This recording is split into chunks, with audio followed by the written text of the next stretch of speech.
Welcome back to our channel Landmax 2.0. இப்போ நம்ம என்ன சம் பார்க்க போகிறோம்னா, ஒரு மகனின் தற்போதைய வயது அவரது தாயின் வயதை போல 2/5 மடங்கு ஆகும். 8 வருடங்களுக்கு பிறகு மகனின் வயதானது தாயின் வயதை போல 1/2 மடங்கு எனில் தாயின் தற்போதைய வயது என்ன அப்படின்னு கேட்டிருக்காங்க. நம்ம ஃபஸ்ட்டு தாயின் தற்போதைய வயதை எக்ஸ்ன்னு வச்சுக்கலாம். இப்போ இந்த எக்ஸை தான் இப்போ நம்ம கண்டுபிடிக்க போகிறோம். இப்போ என்ன கண்டிஷன் கொடுத்துருக்காங்க, மகனின் தற்போதைய வயது தாயின் வயதை போல 2/5 மடங்கு. அப்படின்னா என்ன அர்த்தம், 2/5 இன்ட்டு எக்ஸ்ன்னு எழுதிக்கிடலாமா.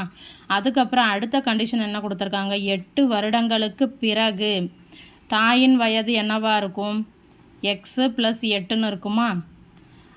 அப்புறம் மகனின் வயது என்னவா இருக்கும், என்ன கொடுத்துருக்காங்க, தாயின் வயதை போல் 1/2 மடங்கு. அப்படின்னா 1/2 இன்ட்டு எக்ஸ் ப்ளஸ் 8ன்னு எழுதிக்கிடலாமா.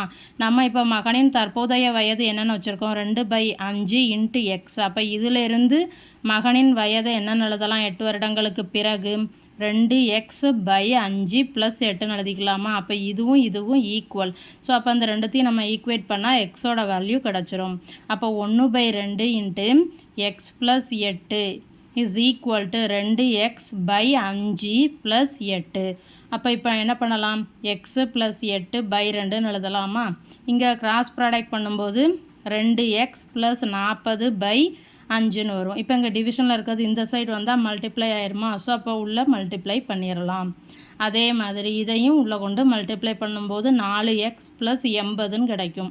அப்போ இதில் இருந்து 5x - 4x = 80 - 40. அப்போ x = 40. அப்போ தாயின் தற்போதைய வயது என்னென்னா 40. வீடியோ பிடிச்சிருந்தா சேனலை சப்ஸ்கிரைப் பண்ணுங்கள், வீடியோவை ஷேர் பண்ணுங்கள். தேங்க்யூ.